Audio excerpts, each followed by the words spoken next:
In the heart of ancient Africa, nestled between the vast savanna and the mighty river, lay the small kingdom of Niyanga. The kingdom was renowned for its skilled artisans and fertile lands.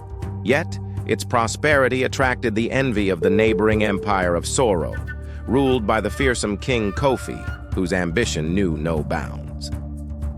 Niyah, a young woman from a humble village in Niyanga, had always possessed a fiery spirit and unmatched skill with the spear.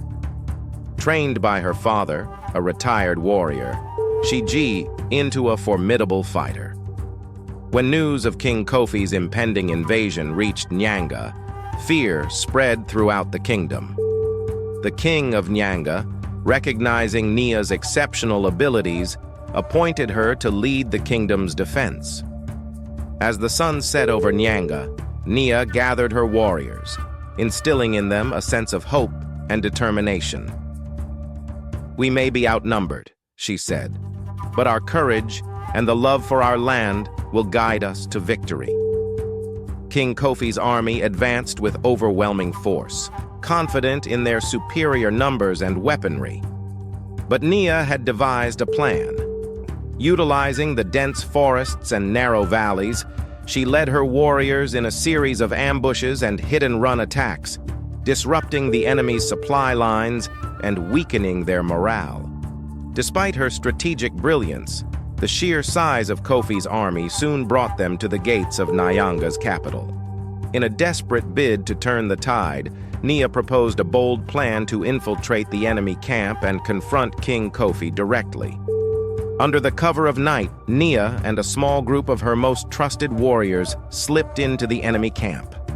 They moved like shadows, silent and unseen, until they reached Kofi's tent.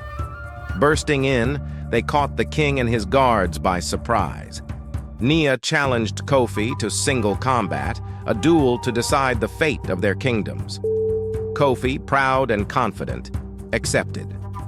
The two warriors faced off under the moonlit sky, surrounded by their respective soldiers. The duel was fierce, each blow resonating, with the clash of metal and the grunts of exertion. Niyah's agility and speed countered Kofi's brute strength and experience. As the battle wore on, it became clear that Niyah's determination was unmatched. With a final deft maneuver, she disarmed Kofi and brought him to his knees. "Yield," she commanded, her voice steady and resolute. Kofi, recognizing his defeat and the prowess of his opponent, bowed his head in submission. With their leader defeated, the Soro soldiers laid down their arms, and the war came to an end. Niyah's victory was celebrated throughout Niyanga.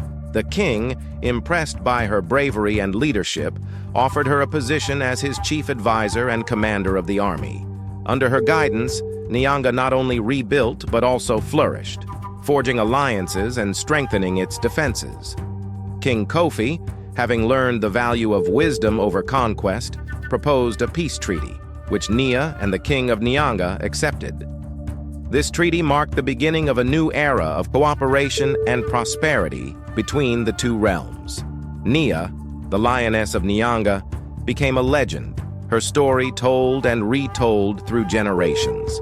Her legacy was one of courage, strategic brilliance, and the enduring power of the human spirit to overcome even the greatest of challenges.